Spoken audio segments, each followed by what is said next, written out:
What I'm about to describe, what myself and Andrew has seen, has been happening for decades.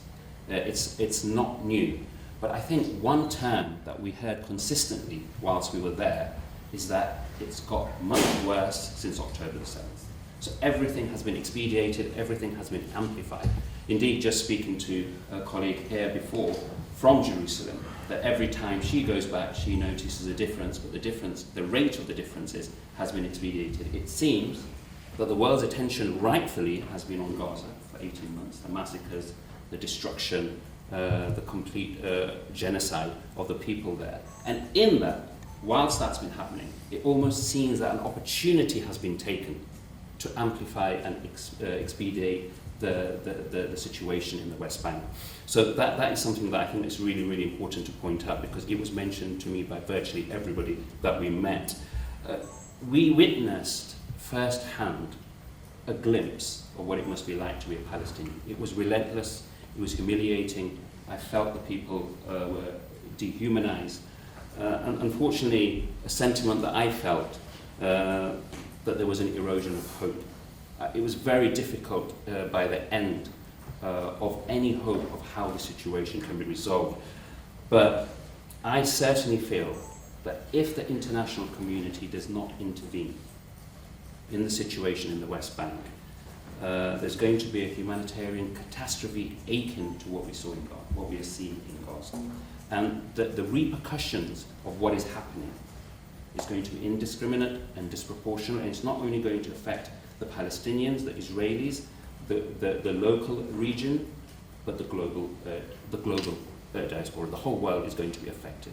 And I sincerely believe that if we do not intervene as soon as we can. So I just want to go through a few aspects of the trip. And first is the witnessing of the restriction of movement, the physical liberty of the Palestinian people. Now, we've all heard that Gaza is often called the world's largest open-air prison. But in the West Bank too, Palestinians are not just only imprisoned by their walls, that we have seen for now many decades, but we have seen the checkpoints increasing its frequency and its numbers. So a half-an-hour journey is now taking people 4 hours on average. But one really disturbing feature that we saw, which I think many said was a recent phenomenon, was whole towns being gated off indiscriminately without warning. So we ourselves witnessed one town as we were driving with an occupancy of over 40,000 people. There was a gate just across it, and people could not get on either side by any form of transport. So I just want to imagine that if that was my life or your life, and you had to get emergency medical supplies for a sick child or a sick family member, you drive down, there's a gate there. You don't know how long that gate's going to be there, you don't know when it's going to open. You can imagine as a child it takes so long to get to school anyway.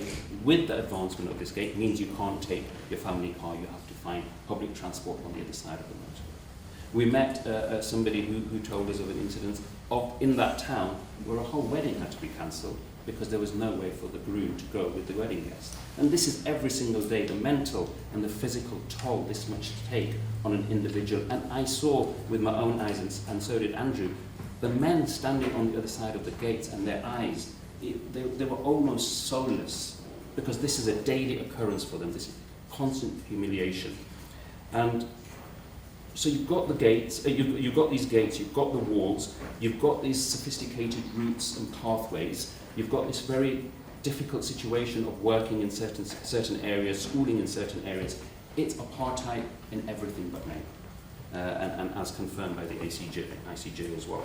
And as I say, I don't know what that must mean for the Palestinians' hope and future and mental and physical well-being.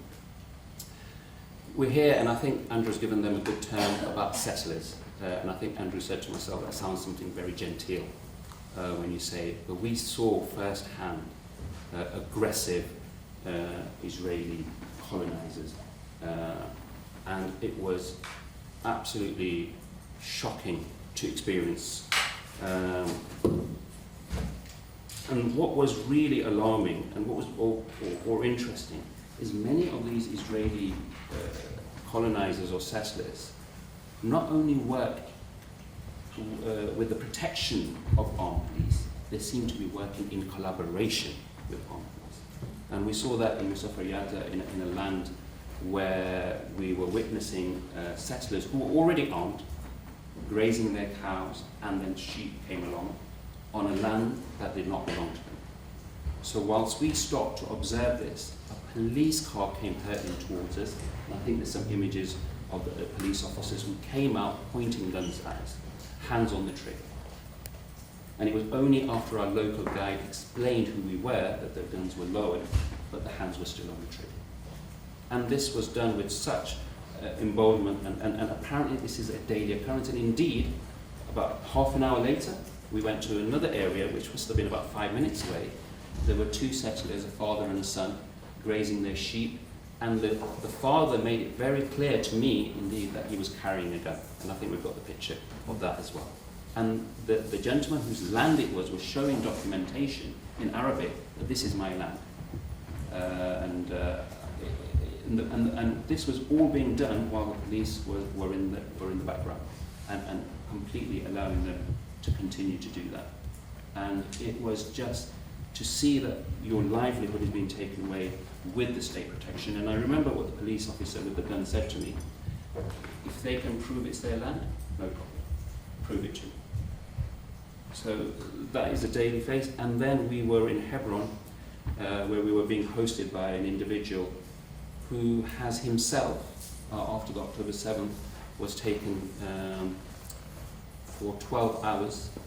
He himself was tortured, sexually abused, and his house now is in the middle of neighbouring houses whose houses have already been taken over by settlers. So whilst we're sitting there, two Israeli colonizers, settlers came, and as Andrew said, look, you might as well give us this house, because we're going to take it anyway. And when asked why, the response was, because God has given it to us.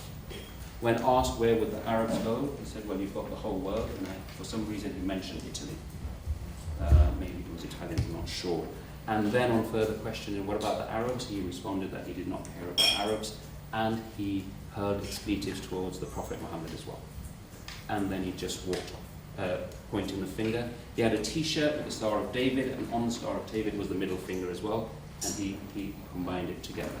And again, this was not just bravado, there was two soldiers standing there pointing guns at the rooftops. And as I said, the house itself, the neighbour's house, has already been half annexed, and the house next to it has been completely taken over. So it was just going to be a matter of time before his house is going to be taken. And so we saw this firsthand, and until you do not have that immersive experience, words cannot really express that emotion that you feel.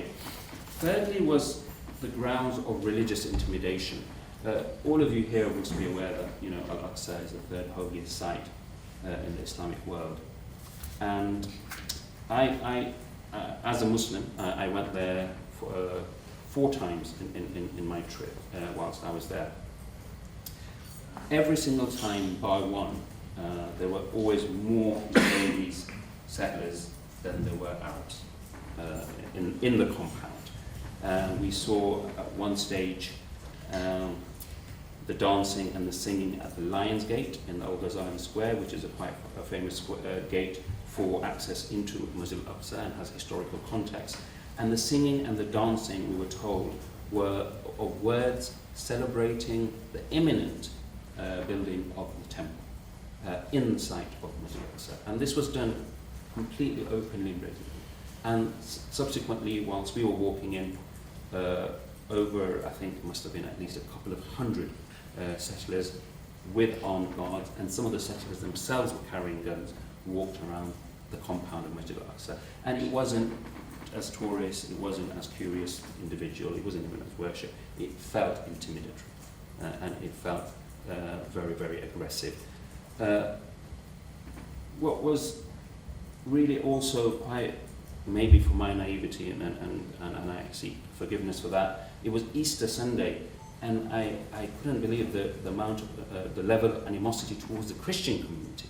So it was Good Friday, and the Christian community, I saw a whole group of them outside who were not allowed to enter the church and the holy compound in the square. whilst because there was allowing the Israelis to come in at the same time. And we also heard spitting actions towards many Christians walking by as well. It was absolutely shocking to see. I myself was not allowed to enter the Wailing Wall. My colleagues were let through, and the simple reason was he asked me my faith, and I said I was a Muslim. So he said, you're not allowed to come.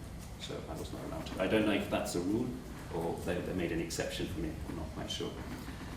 Finally, we saw another part of the area. We travelled to Israel, to Tel Aviv, and we travelled to Haifa.